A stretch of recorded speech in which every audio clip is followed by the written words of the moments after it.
Good morning. I'm Tim Pham. This morning, the KREM 2 weather team is calling for a weather impact alert today. Jenny Power is keeping a close eye on both air quality and now heat advisories. So, Jenny, tell us more about what we can expect and how people can plan for their day. Good morning. Yeah, good morning, Tim. Well, definitely staying hydrated and taking breaks inside with the air conditioning is definitely advised because, yes, we still have air quality concerns, but we're preparing now for multiple days of hot temperatures. Daytime highs that will be in the mid to upper 90s as well as triple digits. And unfortunately, when we see these kinds of conditions, heat-related illnesses are possible. So emphasis on drinking water, taking breaks from the sun, and also checking on relatives or neighbors who may be vulnerable under this heat. Heat advisories are going to be in place starting today, lasting through Thursday for all of these areas shaded in orange, which is most of the inland Northwest. We're even waking up right now to some warm temperatures. 71 degrees currently in Spokane, 69 over in Coeur d'Alene, some mid-50s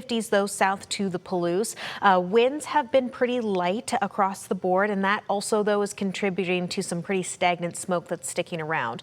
Highs this afternoon though, let's take a look at that because we're in the mid-90s for Spokane and Coeur d'Alene, but we are seeing more widespread triple-digit heat for Richland, Wenatchee, Chelan, Omak, Moses Lake, and Yakima, both going to be right on that line with highs in the upper 90s this afternoon.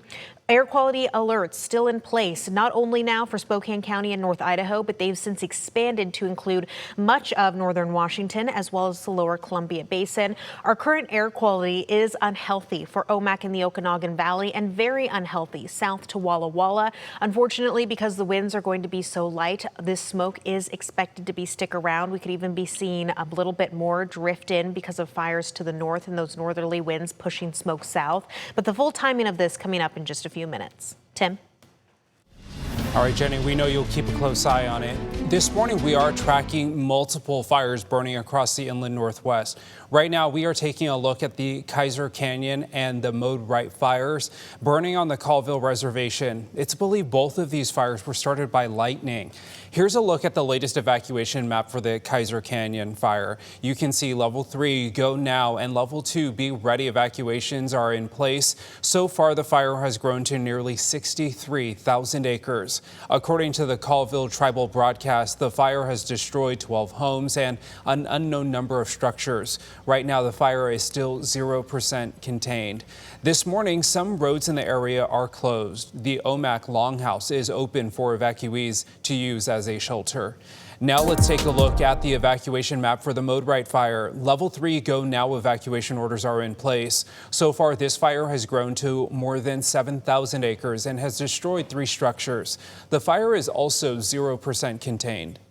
As we keep moving throughout the week, it's going to get hotter and potential thunderstorms throughout the week, later in the week. And then the topography as well. There are some steep cliffs out there, and then access just to get to some of this fire and get our equipment in is kind of troublesome with just how the terrain and not a lot of roads.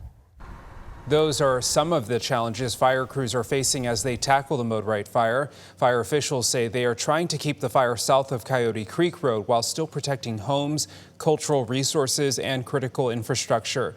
An evacuation shelter is open at the Kettle Falls Middle School for those impacted. With the summer heat picking up, you may be searching for a few ways to cool off. KREM 2's Brandon T. Jones is live in Spokane now with some ways you and the family can beat the heat. Hey, Brandon, good morning. Good morning, Tim. Yeah, we've made our way over to Spokane Valley. Last time we had a chance to speak with you, we were over at Thornton Murphy Park. That was on the South Hill, talking about the splash pads, all of this free family fun. You can find that right here in the valley as well. Currently, we're here at Edgecliff Park. You can see one of the splash pads here as well. There's 4 of them here in the valley that are free and open to the public. One of them, though, currently still under operation, under some maintenance. So you've got 3 options here, but 19 different options throughout the city of Spokane and Spokane Park. So again, lots of options so far this morning. Things haven't turned on yet. You'll have to wait until 9 a.m. for the city of Spokane, 10 a.m. for Spokane Valley. So we've just been hanging out with the crows, the squirrels, and anyone else who may be walking a pet or 2. But again, 19 different options just in the city of Spokane alone, all good options. And they also have some aquatic centers as well. So those aquatic centers, those include Hilliard, Comstock, and Shadle, to name a few, and they all have free swim options. But don't forget, you do need to get signed up for a splash pass. Just think of that as your library card, but for the pool. You can sign up either at the pool during open hours, or you can visit SpokaneParks.org/aquatics. Again, a good day, a good period of time to get out and enjoy some of this free family fun. Lots of shade here at Edgecliff Park along with that splash pad. So a winning combination. But for now, reporting live here in the Valley, Brandon T. Jones, KREM 2 News.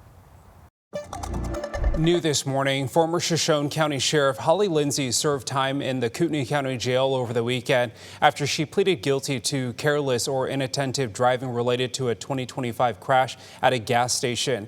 According to our news partners at the Coeur d'Alene Press, she was sentenced to 90 days in jail, but the judge suspended 86 days, so she ended up serving 4 days.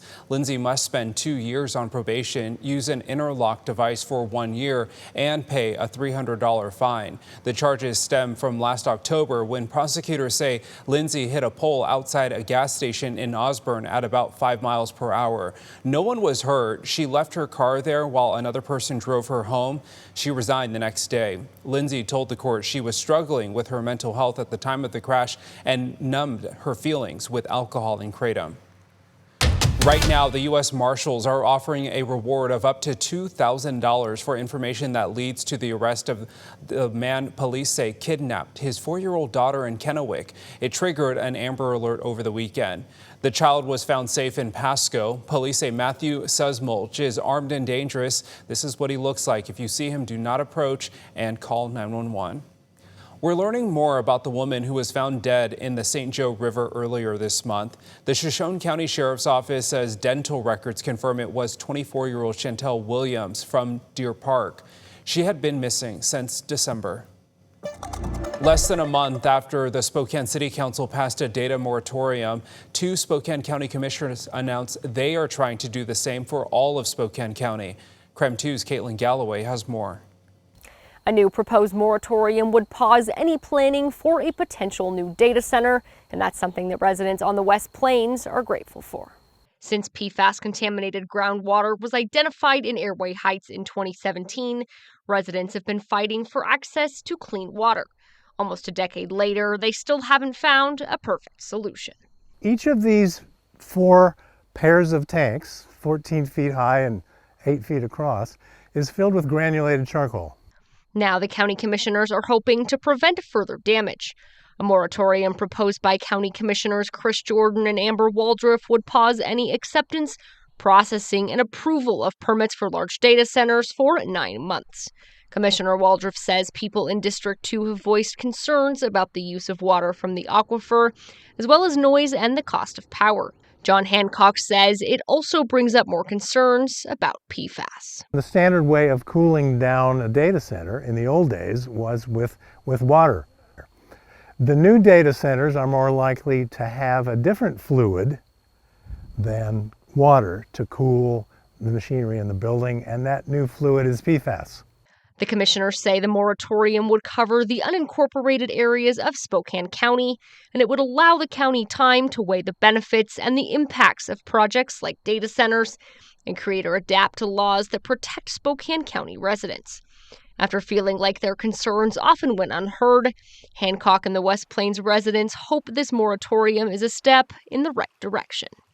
If the process recognizes that those of us that live here have a say in what happens next, then that process of collaboration and transparency can be applied to all the issues we have. The moratorium is expected to be discussed with the Board of County Commissioners Tuesday. In Airway Heights, Caitlin Galloway, KREM 2 News.